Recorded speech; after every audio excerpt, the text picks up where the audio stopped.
Merci na sympathique attention na bino na ba programme ya Africa Cool Télévision bandeko balanzi mbote na bino bipanya so bozwami.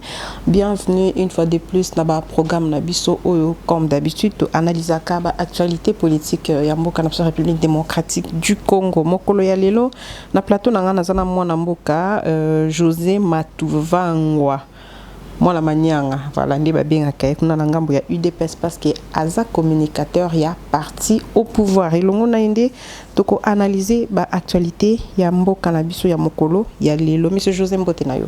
Mbote mama journaliste mi Thérèse, ba sepeli so ozalami isika oyo ya mbala liboso, mais je crois eza sikoyo chaque fois to bandozala enkati na isika oyo. Ba mbote na bino mingi na bazana sima caméra.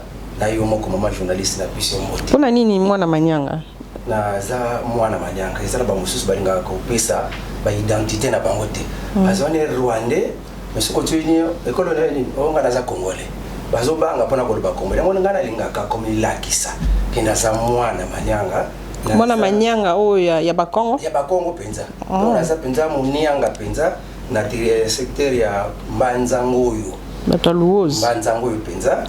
Deke bakoko na biso bayana kasi na ngambu tena koli na kasi mais naza penza na secteur ya Wongo mais naza penza Manyanga. Ah, ok. Félicitations, vous êtes quand même fiers de votre origine.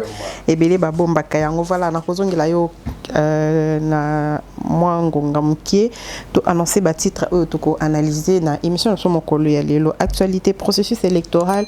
Le président de la République Félix Antoine Tshisekedi Tshilombo a reçu ce mardi 22 février 2022 na Union africaine, na cité ya Union africaine, le premier ministre Bakambia Seni, Bakambia Oni, Bakambia Ines et puis quelques ministres pour une séance de travail oyo eza kibongo pour na ko favoriser partage d'informations entre différentes institutions oyo na makambo oyo etali tenu ya ba élection na 2023. Le PPRD Nejour qui parle du départ de Félix Antoine Tshisekedi Tshilombo na monoko ya porte-parole na bango Jimmy Kitenge alobi a déclaré à l'objet ceux qui vont voter Félix Tshisekedi en 2023 c'est voter contre et c'est voter pour l'occupation ya mboka na biso mona mboka monsieur José a copié ça point de vue na par rapport ya ba propos wana pendant un café de presse le premier ministre Mwana Mboka Sama Lukonde Kenge a déclaré que toko kende na ba élection atana ba carte d'électeur na biso ya kala ata processus ya recensement est en cours na date ya tenue ya ba élection donc ba ko recourir na ba carte oyo ya kala pour que ba élection ezala tenue na délai oyo Mibeko EPC spoliation ya maison ya Mama Olive Lembe oyo ezabongo situé na avenue Chachi nani aspolienda kuwana pourquoi makambona ebimi kaka sikoyo est-ce que état de droit bandiko bezomituna est-ce que état de droit yango wana keme pourquoi Mama Olive il faut mériter traitement ya boy ezabongo penza humiliation pour une ancienne première dame, évolution du dossier coup d'État et puis déclaration ya cette ikoni après passage à président turc Awanambo Kanabiso alika kibongo na émission encore il y a grand frère Nabiso Israël Mutombo alobi Fachinde à affaiblir diplomatie ya mboka Nabiso to éviter pourquoi à tenir ba propos ya ndenge wana mona mboka monsieur José to banana na kamwitali sécurité ya mboka na biso bandeko oyo bazala qui prise en otage kuna na Esther voilà il y a une délégation de 7 personnes 7 ou 9 personnes oyo chef de l'état batinda ki poke ba kende ko négocier na ba kodeko mais bakanga ki bango en otage lelo ba rebelle wana ba poser bongo ba condition na bango pour la libération ya bandeko wana bien que to ko énumérer avec l'état mais analyse na yo ezani ni par rapport ya délégation oyo ekenda ki pona ko kende ko négocier na ba rebelle otoyebi bango moko bazape ba ancien rebelle. Oui, merci beaucoup maman journaliste pour la ndeko na biso oyo bakambama kina Thomas Lubanga nde bakende ki pona ko ça pas mal diplomatie que faut eleka oyokana ko yeba ko tambusa makambo na mwa dialogue ba komi kuna bato a Kodeko bakangi bango lokola en otage na kidnapping ba lebi faut condition faut mbongo belé ba bandaki ko senga pona ba libérer les 7 personnes wana bazalaki ilongo na Thomas Lubanga donc makambo ya ki penza ndongo mais lobby représentant ya organisation wana oyo ya ba Thomas Lubanga oza na Kisasa ye alobi ke makambo eza susute makambo nyonso ekomi nango à l'amiable bazobongisa pe ba arrangement ekomi na suka kala mingi te bato wana bakozonga. Donc information nazopesa mpona bato wana, information nazopesa mpona bato nyonso bazoyoka biso bandeko oyo bakeleki kuna Thomas Lubanga aza kuna mpona ko atindamaki pa président Faci ndenge représentant na bango aza awa kati na association na bango. Est-ce que c'était une bonne idée envoyer un ancien rebelle aller négocier avec les rebelles? Ye muto ayebi penza terrain, ye muto aza na mwa expérience ya guerre, ye muto ayebi comment parce que muto abela diarrhée ne muto akoyeba pasi ya diarrhée nde ayebaka ke esalaka boye esalaka boye. C'est pour cette raison que bango bakende kuna mais mal intentionné batakodeko balinga prendre bango en otage, mais à partir à lobby toye kozwa moi vraie communication qu'il n'y a plus de problème dans quelques jours et comme ba finalisation ya ba arrangement comme na fin pour na bazonga na bango mission na bango bien accompli. Donc ba na mboka bo mitungisa société makambo eza nango bien batwana basali musala la bango ba arranger makambo kendele ikona makambo ko ba kofuta mbongo pona ba libérer bango exact. Voilà, makambo na suka bazozonga na bango dans quelques jours. Voilà, ils ont bien négocié nous sur koloba na TVT mususu za ba secret d'état. Où ensemble nous na makambo ya coup d'état ou penze pela ki moto makasi na mboka na musu depuis un certain temps to ki moi ki mi koti où ensemble non. Oui makambo coup d'état penze eza ya solo. Parce que Bélé balinga ba déformer, désinformer batu pendant que lobake eza na montage. Félix a sali montage. Eza na batu Bélé na kati ya présidence, babano sepela na François Béaté. Bazaki na ba problème na bango ya ba carré minier, na ba biselele, na ba gilwando, mutu azolo ba biloko wana na yoka kilobi, na chaîne moko étrangère ya France Congo France. Ne Patrick Kabeya mutazo déclaré biloko na chaîne étrangère que non ezalaki nango montage basali na kati ya RDC ndeko na bango asali coup d'état te ça montage ça problème ya carré minier mais biso toyebi que est-ce qu'il y a une vérité te et ça vérité pour y alobaki que ce qui est la vérité pour nani ni kaka bako kanga moto moko na kati ya coup d'état ya onga kutu na zaki déjà na témoignage na yebisa ki papona na pesa ki réponse na kenaka na chaîne mususu toujours ba chaîne na biso ka ya Kisasa po ya ayoka que les gens qui na Centrafrique service ya renseignement moko les gens na Centrafrique les gens service moko ya makasi kombo ya responsable ya service wana RIS ya service ya renseignement ya RIS Alexandre Ivanov il alobaki que à partir de Centrafrique bango bazwa ki mission bazwa ki sollicitation et ya kosala coup d'état na kati ya RDC. Oh, donc bakende ko solliciter bango. Ah, on va prêter main forte. 2 mois passés avant que tout kelika bango ya koyebana. Ba déclarer ngo déjà alobi tamba solliciter biso to boyaki. Pe sollicitation wana ezalaki petit na ba moka mususu ya monde. Wana Alexandre azolo babo. Ba moke belé ya monde bazalaki pe solliciter pour na kosala coup d'état na kati ya RDC. Mais alobi sus abaki sus que biso tango to boy to pesa ki pe information na ba service de renseignement ebelé na kati ya monde. Aux États-Unis pe azwa ki likambango aye ko yebisa président Félix obi sérimoko ba envoyé ba utaka États-Unis ba yaka pa président c'était pour ça qu'on a ko yebisa président qu'il y a quelque chose qui se passe. Et ce côté François Beya chaque fois abando que na Centrafrique et il était aussi nommé à part à la RDC il était aussi nommé kuna na kati ya RCA comme conseiller à président ya Centrafrique pe. Entre-temps, Azawa, conseiller à président Faci, entre-temps, Azawa, conseiller. Ça par rapport à l'expertise n'a été, parce que tu as dit que François Beya, c'est une tête quand même dans l'hôpital sécuritaire. Oui, mais avant que nous même nous à Zimbabwe, au Koutana, John Numbi, Pena Katia Parena, Bazui, Bayoki Babodio, où ils ont bongi ça.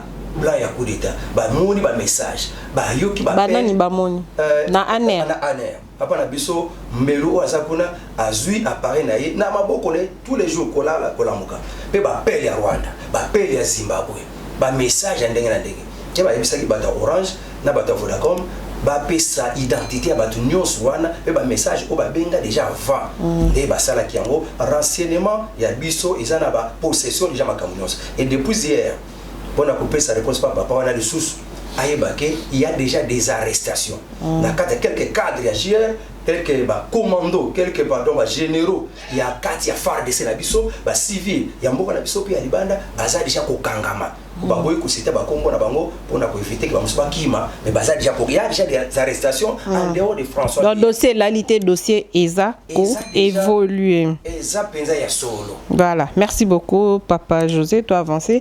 PPRD na monoko ya Jimmy Kitenge oyo aza porte-parole na bango officiellement reconnu na parti politique oyo ya ancien président balobi ki ceux qui bomeki azo alerté quoi, azo alerté lobi ceux qui bomeki ko voter Félix Tshisekedi na 2023 vous avez voté pour l'occupation rwandaise. A-t-il raison oui ou non, tout en sachant que Félix Tshisekedi abenga Kagame mon frère? Il a réellement et 100% tort. Comment? Il y a un communicateur, il y a PPRD. Il y a un ceux qui ont voté Félix Tshisekedi en 2023, wana ont voté occupation rwandaise. À Kosi? Il y a un talisa qui a aussi. Comment? Nalinga tanga accord de l'Emirana. Oyo Kabila le père asalana ba Rwandais. Tant bazo solliciter ba Rwandais Kagame aya a aider AFDEL o ba benga na Mobutu. Yo kama kamboza na kati ya accord de l'Emirana. Contrat basala. Accord de l'Emirana. L'Emirana est côté le mot kuna. Dans l'article numéro 2. Le sol et le sous-sol congolais appartient à l'AFDEL. À l'AFDEL. À l'AFDEL. À l'État. À l'État. Bango combien? Yango Kabila yiba n'importe quoi. Asala n'importe quoi. Akasanga mboko mwiza akayayi. Akote kamboko papa chinois. Muta ko lobasate. Ba yoka nango déjà bon. Allez-y tanga to yoka papa. Article 4. Prêchant le panafricanisme, l'Alliance s'engage à céder 300 km aux frontières congolaises à l'intérieur du pays pour les voisins Rwanda, Ouganda, Burundi contre l'insurrection des rebelles. Wana bangonde basala on accord à l'Émera. Wana fait ce qu'il n'était même pas au pouvoir. Bazoka na kiso to réussir ko benga na Mobutu yo AFDEL tala makambo to. Au salé la biso. Article 7. La nationalité congolaise sera accordée collectivement aux camarades Banyamulenge et à la population d'origine rwandaise venue au Congo avant l'indépendance.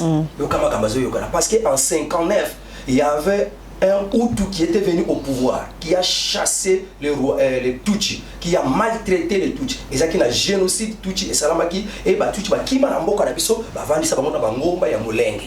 Ba benga kaba Banyamulenge. Et ba lobi ke ba toana nyos ba rwandais ba koma ba Congo parce que ba ya na Congo avant l'indépendance. Tala makamba treta. Tiko ya mona na tuna pa Jimmy Kitenge. Tango ba rwandais ba zo kota na AFDEL. Rwandais au accompagnant qui papa musée Laurent Désir Kabila papa Laurent. Félix Tshisekedi wana zali. Est-ce que Félix mutamema bango petango Kabila le père aye aboyi koyoka makambo oyo ba traitao. Akati yango le je ne peux pas trahir mon pays. Non la yango le ba n'est jamais trahi le Congo.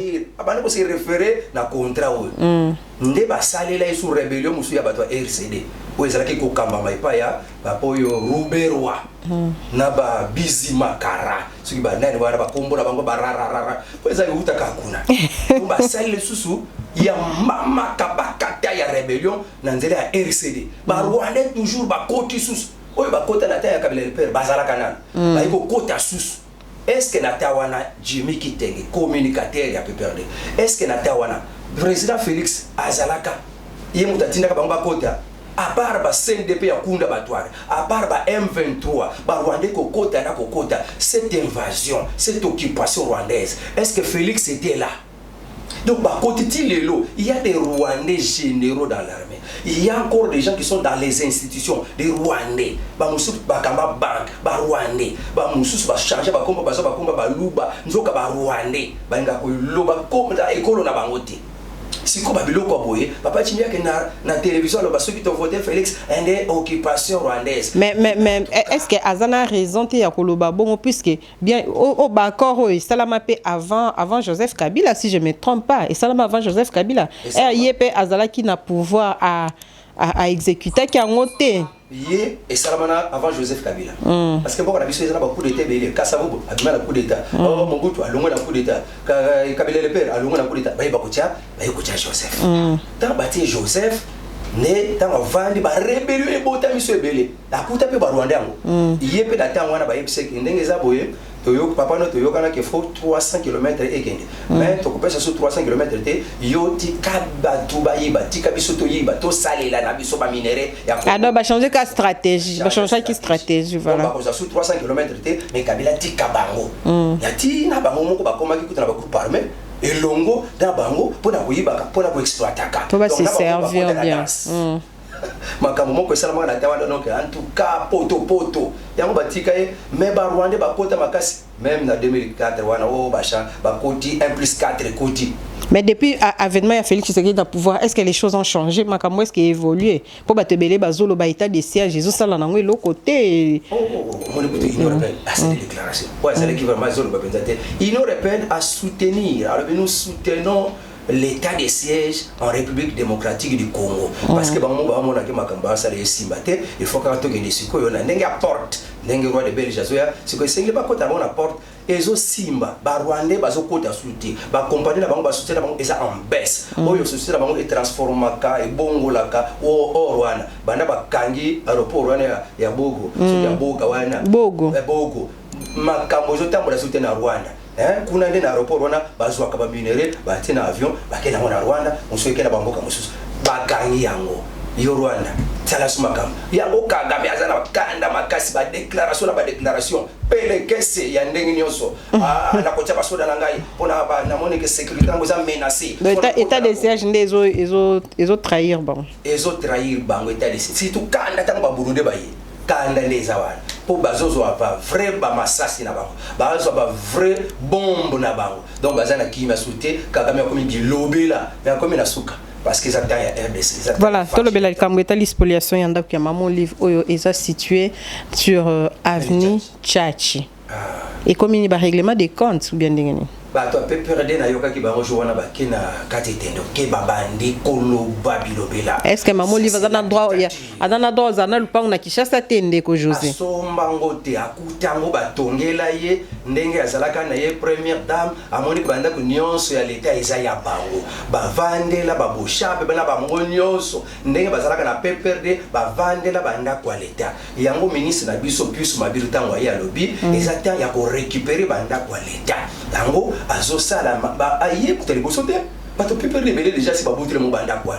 ata ba vimbali ba shadari ba longwa na banda kwa l'état yango wana yepe na tourna ye ata azalaki première dame na kala mais sikoyo akoza les parents soko za nda kwa l'état bazana ki mbongo pona ko somba banda kuna bango moko vraiment ata na kinkole ba vide ezana ngo kuna tonga building na ndenge olingi kaka banda kwa l'état mais kinkole na gombe za ndemo te banda kunyo sote kaka o ya l'état yango ba botoli parce que ils ont déjà plan ils ont la déjà to bandia mo pa na yete to plus mabilu abandia mo pa na yete mais ils ont déjà ba musu ba kutana nango aketu na shadari akuta nango déjà shadari atika kubuka na ciment atilo buka na ba fenêtre ne ba bimisaki mais et peut tour na yekoki est-ce que comme chasse à l'homme ils ont chasse à l'homme té ils ont makamba pour récupérer le quoi l'état parce que ba ba yiba mal ba bien malaki et c'est que les onga pas ya l'état donc et ça pour les kabali sumu mon côté za wana et pas ya papa plus mabilu pona pour récupérer bilo kwana mais nalanda kinde ko moko lobi koluka ko bimisa Olive nanda kunae eza ndeti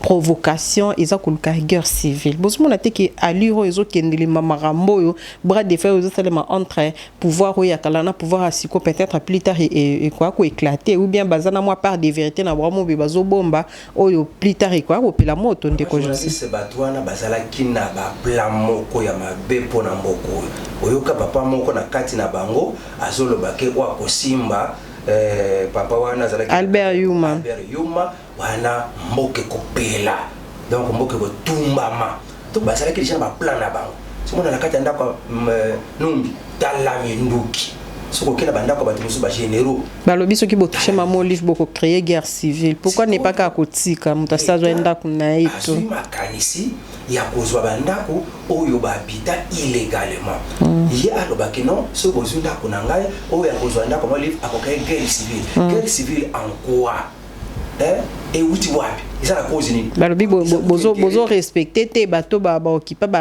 ba poste binene na mboka o bino pe pouvoir na mne ko kende soki aza penza na civilisation na botosi ya ba principe ya mboka akende afunda epa ya bazuzi nde bakotala makambo yango na oyo babimisi na ye bafundana ole oyo mikazo mikotisa na kati ya ngambo ntango bazoloba déjà ke non soki boye okocréer guerre civile seki aza déjà na baintention wana toza na bainstance oyo ekokotala makambo yango soki oza d'accord te na mibeko leta azwi kende okofunda leta soki aza na tort justice akopesa raison donc yango wana nazoloba inutile ya kose plaindre na kati ya batélévision na kati ya bachaîne bokende kofunda ntango omoni ke bosepeli nango te bazuzi bazali bakure ezali oyo eza na makoki ya kotala likambo yango kotala makambo foncier bakosala bakotala mpe bakopesa eyano bakopesa sentence bakopesa ndenge nani moto aza na tort na moto aza na raison soki leta aza na tort bakoloba ke leta aza na tort des douaniers ndenge bemba asala te lelo fo bazongisile mbongo na biloko ne nyonso oyo babebisaka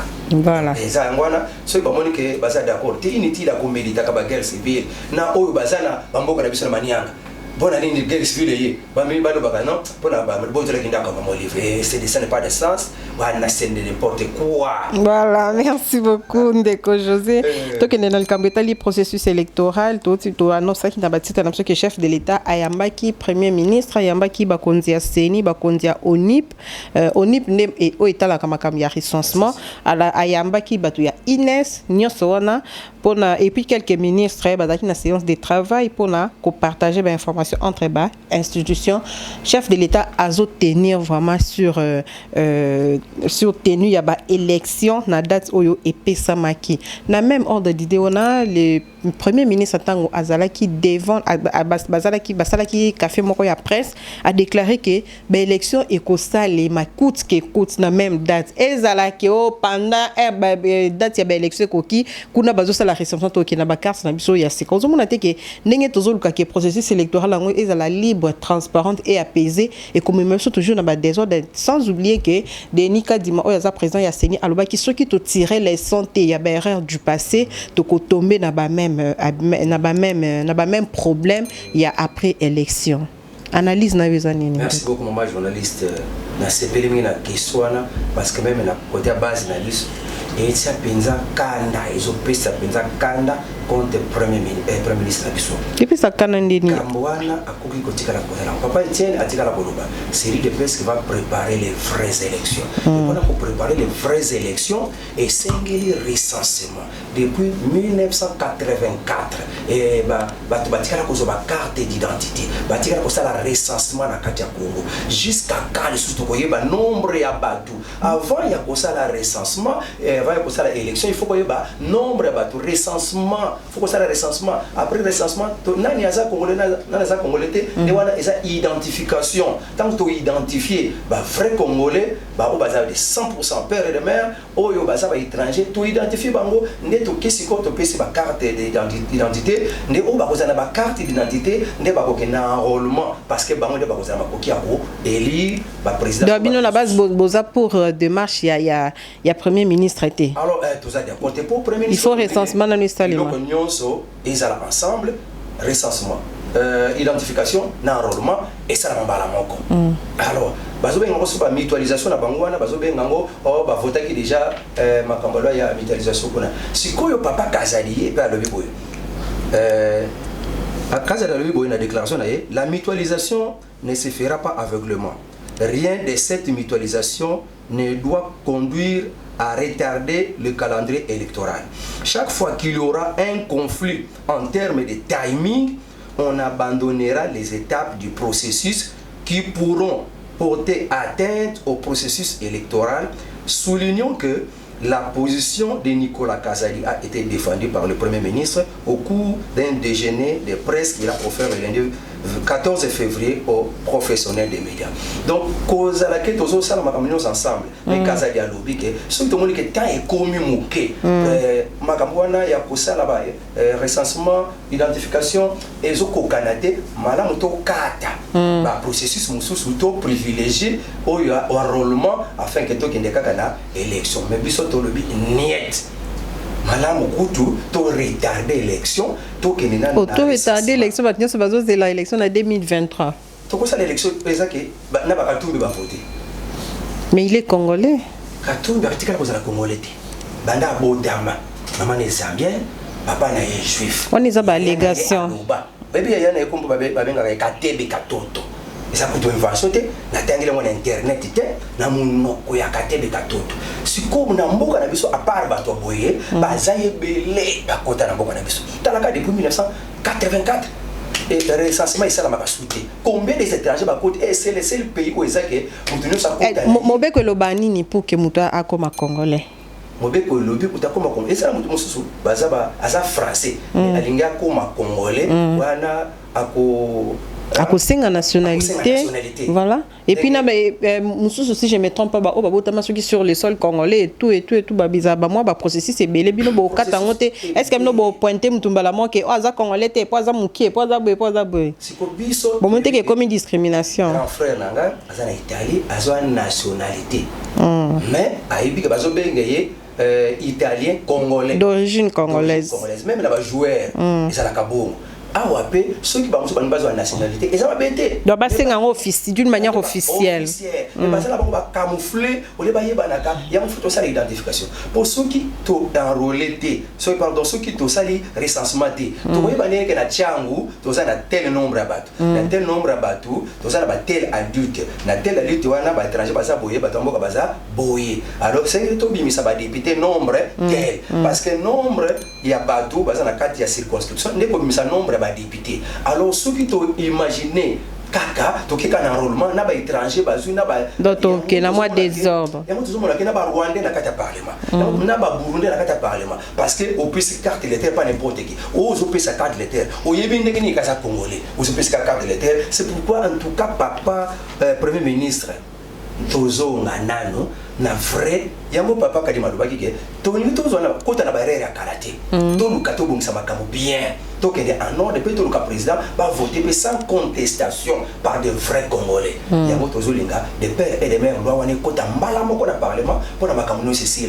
yo papa premier ministre de la finance na premier ministre bolinga te bo embrayer Congo bo déranger makambo pour na kaka non ta ikoki bisote ba tout freiner ta eleka ce sont des catholiques ba wela ki makambo na bango na ba bloc patriotique les politisations au bayebi que non pour ça la bureau seni et sengeli batu ba uta na parti politique mais bazolo bato dépolitiser seni c'est depuis quand François nga compliqué batu ba mama batanga te yango bango ba wela ka bokonzi na bango ba pesi biso retard ba ti kato bongisa élection ya malamu yango président bengi ba tirer conséquence ya ba acte na bon ba tirer conséquence yango président bengi bango boya po bazo funda na oni bukuta le beni nga na dépensé na décaissé déjà 104 millions de dollars. Mais papa Nicolas Kassa désolé papa que Seni azwaki 37 millions de dollars.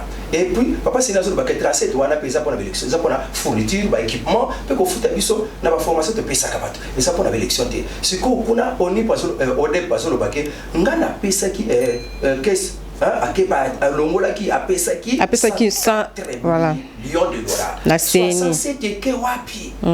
Et que wapi ba yibisus na mboko kaka tuzake batu balingi koyiba partout mais alingi komona ba miyibi yo mutoza moyibi bomona kalima moyibi donc mboka moko ezake ata musanto abotama na poto ayiba kate abotama na mboko bayiba kate basala ka kobisote mukolo kotie kana kongwawa awoyiba kaka.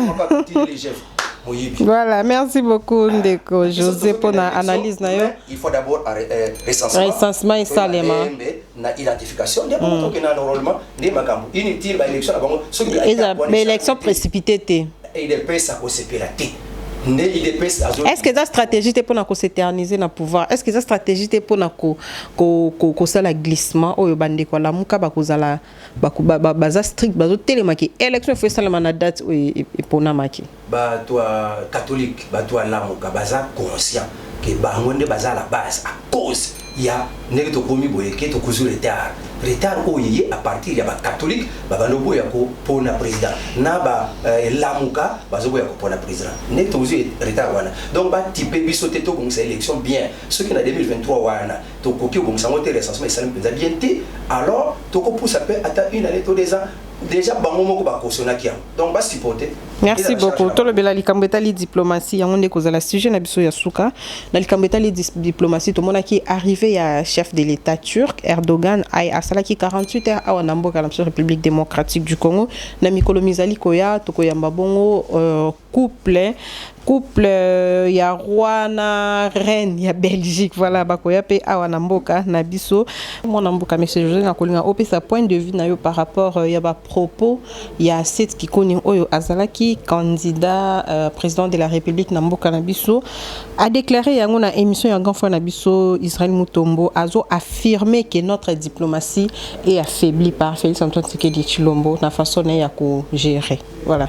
Merci. Point de vue na journaliste na ligne un peu na recadrer Seth Kikuni na ba propos na ye ba congolais nyos baza na kati ya mboka na biso baza libanda ya mboka po baza ba congolais te ba yebi que diplomatie mutabungisi diplomatie na kati ya Congo na kati ya RDC zande président Fachi qui est pour na koloba ke non président Fachi mutaye ko affaiblir diplomatie à moins cause la vraiment la problème na Fachi à moins cause la mal intentionné manque de reconnaissance pour Kabila tant qui relation Israël et Zanakité maintenant poser la Fachi aye na diplomatie na ye relation bambo ke belé congolais azalaki traité comme le comme pamba maintenant Fachi aye na diplomatie na ye congolais azongeli valeur na bamboka bapaya pesikano so congolais azali azomona ke wana penza moto na COP 26 président Fachi a memi Afrique likolo pe Congo likolo pour na koloba le Congo est la solution ce qui na diplomatie a Fachi te comment to cause ba privilège de l'OP et de payer les Ghana Rwanda, les Ghana Congo Brazzaville et des OIAP na mboka na biso pour na forêt na biso. Est-ce que banoya diplomatie bino bozalaki wana des grands professeurs pembeni ya Kabila mais vous n'avez rien fait, vous avez tué la diplomatie et ça l'a quitté mais président Félix Tangoye ne muta tomboli diplomatie petit lelo à moins que mutaza na molimo kindoki na molimo keto pona ko loba bongo sinon batu nyonso ata nzambe mo yebike Congo na Congo de diplomatie et mati à partir du président Félix Tshisekedi Antoine. Est-ce que azolo bangonte par rapport ya ba circonstances oyo peut-être yazo kende ko négocier les ba bozuna bisoté président Félix azoko ko négocier bozu parce que mboka ya Congo ngeza ko beba boye batu baso ko lia bien te batu kan nzala etondi makasi nzoka nzala poni ya biloko futa libanda ba opérateur économique fu ba kende kuna ba boyi ba mboka ba pa fu bati na biso baza ko silika Congo ba mona bango su bien te et sengile ko bongisa na bango ko zongisa relation na ba o ba sengile ba ya ko investir ba tia ba société bana na biso ba sala to sala bana muso banda ba ko kisi 40 mois na bali to sala ko sala ezate kaka musala ko taka ba simba misala ko sala ezate oh mala leni tout ça et ça retomber et ça qui ndoki a o ba diriger biso pona boy ko tia Congo na misala boy ko sa ba société président Félix azokende libanda pona ko ba investisseur baya ba tia ba société ba na mboka ba sala pe ba est-ce que toko se concentrer te na ba bozu na biso o toza nango na terre na sol pe na sous-sol pour que to meke un peu ko s'organiser entre nous au lieu ko kendeka ko tendre liboko et pas ba étranger o toza nango déjà ba et pas ba impérialiste nde to benga ba Rwandais, ba Libanais, ba Indien, ba Chinois, ba Vandeli, ba Minere. Et si kanyo someka ko Simba, et ça ba ya ba Libanais. Omeka ko Simba, et si ka ko eza ya ba Chinois. Donc partout et comment ya bango Kabila teke la bango. Agriculture, fouti.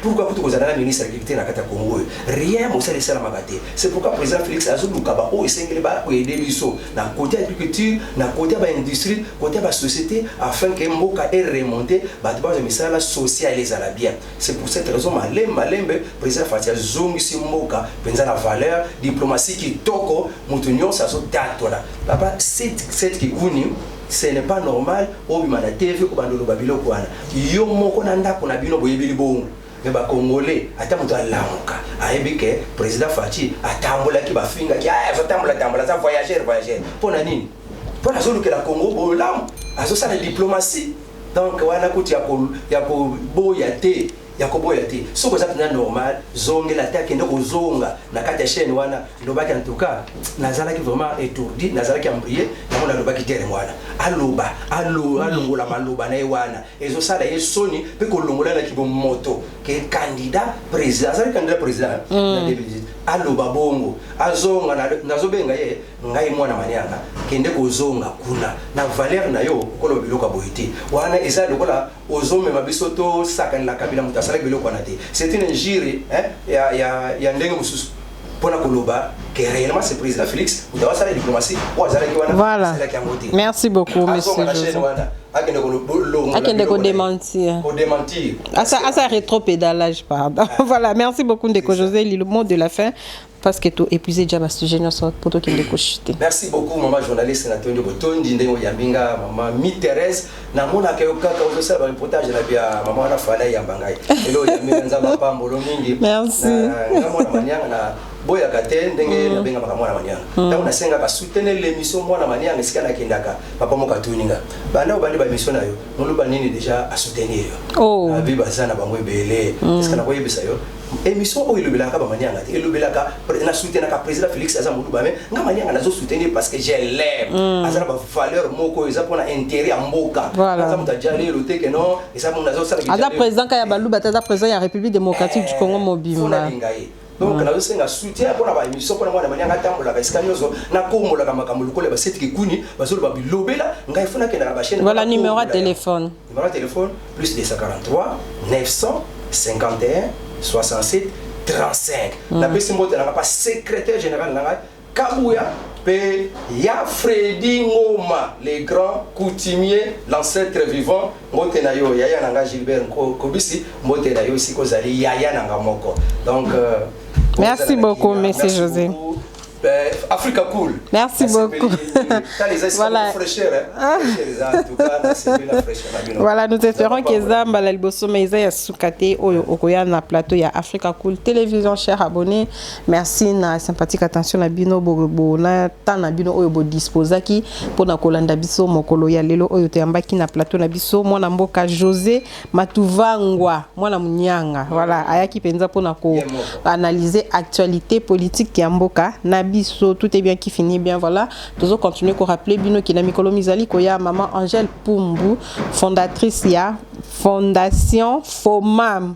Maman Angèle Pumbu oya vandi na mboka Virginie akukitsa makoni na kisa pour na lancement officiel ya Fondation Oyo. Clin d'œil à toi Hercule Banvoa tout na kati à London City. David Egata abonné fidèle Africa Cool télévision.